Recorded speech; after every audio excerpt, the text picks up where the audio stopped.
UPSC Hindi वाले channel पर आप सभी का स्वागत है। जैसे कि आप सभी के लिए मैंने कई सारे वीडियोस और क्लासेस उपलब्ध करवाई हैं 11th को लेकर, वो आपको डिस्क्रिप्शन में मिल जाएंगी। आज मैं आपके लिए 5 या 7 मिनट की वीडियो लेके आया हूँ, सिर्फ इसलिए कि आप नेक्स्ट 7 डेज में ऐसा क्या कर लें कि आप सीधे से 5 से 10 क्वेश्चंस आप इजीली क्वेश्चन पेपर में आप देख पाएं। मतलब सीधे से वो क्वेश्चन आपको एग्जाम में देखने को मिल जाए और आपके एग्जैक्ट और एक्यूरेसी के साथ वो क्वेश्चन सही हो जाए। तो वो क्वेश्चन आपको कहाँ से मिलेंगे और आप ऐसा कौन सा सोर्स यूज करें जिसके माध्यम से आपको मैक्सिमम क्वेश्चन आपको अपने 2025 के प्रीलिम्स के एग्जाम में देखने को मिले। तो उसी सोर्स पर बात करने वाले हैं, इसलिए पहले मैं आपको क्या बताता हूँ, कुछ आपको एग्जाम्पल देता हूँ। ठीक है, क्या लिखा हुआ है यहाँ पे, नीम की पीढ़ी के संदर्भ में कथनों पर विचार कीजिए। ठीक है, क्या लिखा हुआ है, जैव नीम के बीजों का प्रयोग जैव ईंधन और अस्पताल अपमार्जों का निर्माण करने में होता है।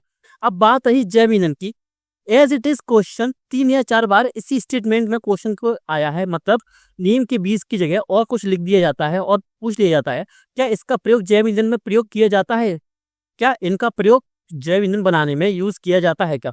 तो एज इट इज ये क्वेश्चन है, क्या पूछा गया, जैव डीजल का संधारणीय स्रोत, ये क्वेश्चन यहाँ से पूछा गया। और ये सिर्फ मैंने एग्जाम्पल के लिए सिर्फ एक क्वेश्चन डाला है। लगभग अगर आप 2013 से भी देखेंगे 2024 तक, जस्ट मैं इसके पीछे भी नहीं जाऊंगा, अगर पीछे चला गया तो और भी क्वेश्चन मिल सकते हैं।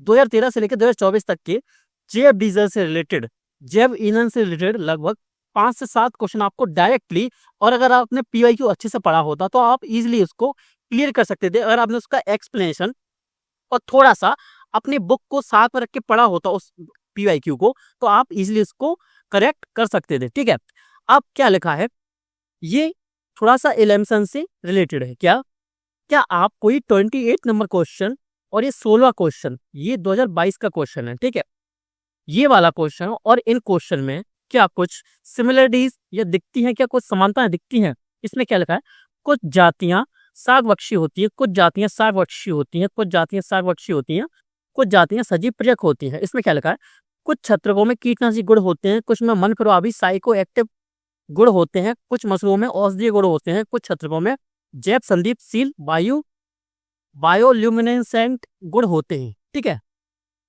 अब आप सब बोलेंगे हाँ सर हमको तो इजीली पता है कि इसमें सम लगा हुआ है, कुछ वर्ड लगा हुआ है, तो ये इजीली हम इसको करेक्ट कर देते हैं। लेकिन नहीं, मैं क्या बोलता हूँ, हमेशा ट्रिक से भी आपको आपके आगे आपको लॉजिक को हमेशा प्रायोरिटी देनी है। अब लॉजिक क्या होता है, जब भी किसी स्टेटमेंट में कुछ लग जाता है तो मैक्सिमम पॉसिबिलिटी हो जाती है कि हाँ देखिए, अब इसमें क्वेश्चन को मैंने जब इसको ठीक किया था 2023 वाले पेपर में, तब मैंने इसको कैसे ठीक किया था, तो वो किया था मैंने, क्या पॉसिबिलिटी को लेके। पॉसिबिलिटी कैसे, संभव तो ठीक है कि लगा हुआ है तो चांसेस हैं सही होने के, लेकिन अब मशरूमों की हजारों प्रजातियां होंगी पूरी दुनिया में, अगर कुछ मशरूम में औषधीय गुण तो होंगे, पॉसिबिलिटी तो है, वैसे ही कुछ छत्रकों में साइको एक्टिव भी गुण हो सकते हैं क्योंकि हजारों प्रजातियां हैं।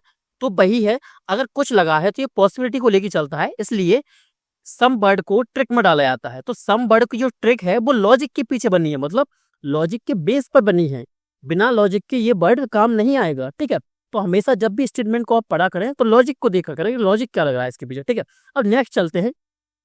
अगर आपने इस क्वेश्चन को पढ़ा होता, 2017-18 के आसपास का ये क्वेश्चन है, क्या लिखा हुआ है, नीले मीन पक्ष वाली महासीर वन्य प्राणी है, किस नदी में पाई जाती है, पूर्वी घाट में पाई जाती है, चंबल नदी है, कावेरी नदी। ठीक है, अब आंसर में नहीं जाऊंगा मैं, अभी मैं सीधा से यहाँ पे जाऊंगा कि नेक्स्ट क्वेश्चन 2022 का क्वेश्चन है, निम्न में से कौन सा पक्षी नहीं है। अगर आपने इस क्वेश्चन को ही पढ़ा होता तो आपको पता होता महासीर मछली है, तो आप इसको इजिली क्लिक कर देते या इजिली इसको एक्यूरेसी के साथ करेक्ट कर देते। नेक्स्ट क्वेश्चन देखते हैं हम कि क्या लिखा हुआ है, सागौन एक प्रभावी वृक्ष स्पीसीज है। ठीक है, किसका है, एक मिनट। ठीक है, वृक्ष स्पीसीज है किसका है, वर्षावन का है, आर्द्र पर्णपाती का है, उष्णकटिबंधीय कटी झाड़ीवन का है, घास स्थलयुक्त शीतोष्ण का है। अगर आप इस क्वेश्चन को पहले पढ़ लेते, पीवाईक्यू का है ये क्वेश्चन, किस, और मैंने क्वेश्चन कब से लिए हैं, 2013 से लेकर 2024 तक के क्वेश्चन इसमें मैंने ऐड किए हैं। ठीक है, अब अगर आप इस क्वेश्चन को अच्छे से पढ़ लेते, इसका एक्सप्लेनेशन अच्छे से पढ़ लेते, तो क्या आप इस क्वेश्चन को सॉल्व कर सकते थे, बिल्कुल इजीली कर सकते थे। क्यों, अगर ऐसा क्वेश्चन पूछा है तो आपकी जिम्मेदारी क्या बनती है कि आप ये पढ़ें कि हाँ, सबसे पहले पढ़ें कि सागौन में इसका आंसर क्या था, जस्ट इसके बाद पढ़ें कि जिस वन में सागौन होता है उस वन में और कौन से पेड़ होते हैं। ठीक है, पर्णपाती वन में और कौन कौन से होते हैं। तो उसी तरह इन वनों को भी आपको देखना था कि इन वनों में कौन कौन से पेड़ मुख्यतः पाए जाते हैं, जो कि आपके एनसीईआरटी में आपको इजीली मिल जाएंगे, या एनसीईआरटी से भी आप अगर ना पढ़ना चाहें तो आप महेश कुमार बर्णवाल का यूज कर सकते हैं। तो आप इजीली इसको यहाँ से एक्यूरेसी के साथ सही कर सकते थे। जस्ट इसके बाद थोड़ा सा पेशेंस बनाए रखिए, मैं आप लास्ट में बहुत अच्छी चीज बताने वाला हूँ आपको कि आप उसको कैसे सही कर देते। ठीक है, आप हिमालय से होकर यात्रा करते हैं तो आपको वहां निम्नलिखित किस पादप को प्राकृतिक रूप से उगते हुए देखने की संभावना है। ठीक है, अब ये क्या लिखा हुआ है, रेड सैंडल्स, देखिए क्या लिखा है, चंदन लिखा है। कहाँ पे, हिमालय से को यात्रा करते हैं। आपको पता है इसमें चंदन आंसर नहीं है, क्योंकि सभी को पता है चंदन कहाँ पाया जाता है। पुष्पा मूवी के बारे में सबने सुना हो, बहुत से लोगों ने देखी होगी। ये पूर्वी घाट में पाया जाता है। ठीक है, पूर्वी घाट कहाँ कहाँ पाया जाता है, आंध्र प्रदेश एरिया में, और आपके कहाँ पे, तमिलनाडु के एरिया में। ठीक है, पूर्वी घाट यहाँ पे पाया जाता है। तो चंदन इसका आंसर नहीं है, तो इजीली इसको हमने एलिमिनेट किया, आंसर आ गया। ठीक है, ये तो ठीक है, लेकिन जस्ट इसके पहले क्वेश्चन ये भी पूछा गया था, रेड सैंडल्स यह दक्षिण भारत के भाग में पाई जाने वाली एक वृक्ष जाति है। ठीक है, उसको प्रसावन क्षेत्रों में अति महत्वपूर्ण वृक्षों में, मतलब ये क्वेश्चन भी रेड सैंडल्स आया। और 24 का क्वेश्चन आप देखिए, वृक्ष वास्तव में भारत के देशीय वृक्ष हैं। कौन से हैं, रक्त चंदन। अगर आपने इसको थोड़ा सा भी पढ़ा हो तो आपको पता हो कि दक्षिण भारत की देशीय प्रजाति है, इसमें मतलब जंगल के जंगल पाए जाते हैं। तो आपको पता होगा कि रक्त चंदन तो सही है, बाकी ये दोनों गलत हैं। अब इसके पीछे क्या लॉजिक है, लॉजिक यही है, अगर किसी की मान लीजिए अगर ये तीनों ही को हम देखें तो रक्त चंदन के हमको पूर्वी घाट पे जंगल के जंगल देखने के मिलते हैं, कि मतलब सैकड़ों हजारों हेक्टेयर में फैला हुआ है चंदन, जिसके वृक्ष लगे हुए हैं, तो इसका जंगल फैला हुआ है। क्या इंडिया में कहीं पर आपको काजू और पपीते का जंगल देखने को मिलता है, कि यहाँ पे काजू का जंगल है, यहाँ पे पपीते का जंगल है। जंगल कब होगा, जब वहां की स्थानीय प्रजाति होगी और वो बहुत ज्यादा फैली हुई होगी। ठीक है, तो आंसर क्या होगा आपका, इसमें आंसर ए आ जाएगा। ठीक है, इजीली। ये क्वेश्चन देखिए, ये क्वेश्चन कब का है, 2014 का है। ये क्वेश्चन कब का है, 2015 का है।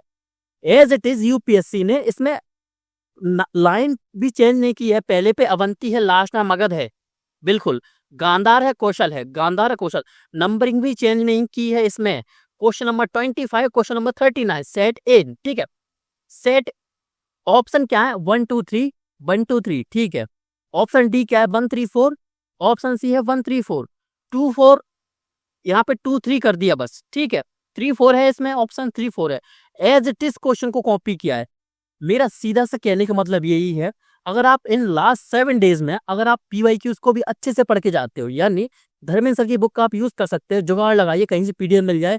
अगर देखिए, क्योंकि अब टाइम नहीं है कि आप बुक मंगवा सकें। ठीक है, अगर आप किसी बुक शॉप के पास में रहते हैं, अगर वहां पे उपलब्ध हो तो ले लीजिए, नहीं ले पा रहे हो तो पीडीएफ का जुगाड़ लगाइए। पीडीएफ आप परचेज भी कर सकते हैं उनकी ऑफिशियल वेबसाइट से जाके। तो कुछ भी कीजिए, उनकी वेबसाइट से अच्छी कीजिए, पीवाईक्यू को अच्छे से रट डालिए, बिल्कुल उनके एक्सप्लेनेशन को अच्छे से पढ़िए। मैं गारंटी देता हूँ इस चीज की कि 10+ क्वेश्चन डायरेक्टली या इनडायरेक्टली आपको 2025 के एग्जाम में देखने को मिलेंगे।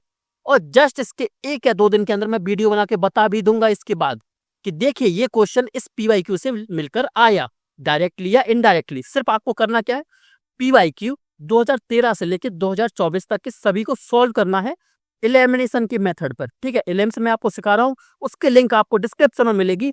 और जस्ट इसके बाद आपको क्या करना है, उसका एक्सप्लेनेशन अच्छे से पढ़ना है।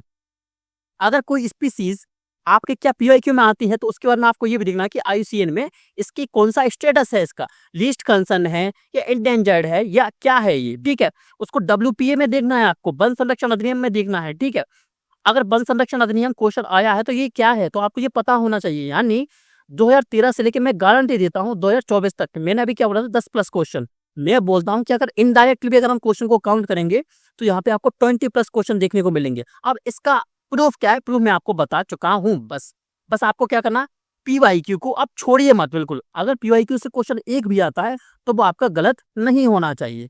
ठीक है, तो आप सभी को बहुत बहुत धन्यवाद। मैंने आपको महत्वता बताई है पीवाईक्यूज की, जो कि आपको पहले से पता होगा, लेकिन मैंने आपको और बताया है कि लास्ट 7 डेज में आपको बहुत अच्छे से पीवाईक्यूज को पढ़ना है। मैं ये बोलता हूँ कि रट लेना है बस, इसका कोई तोड़ नहीं है पीवाईक्यू का। ठीक है, तो आप सभी का बहुत बहुत धन्यवाद। मिलते हैं आपसे नेक्स्ट क्लास में।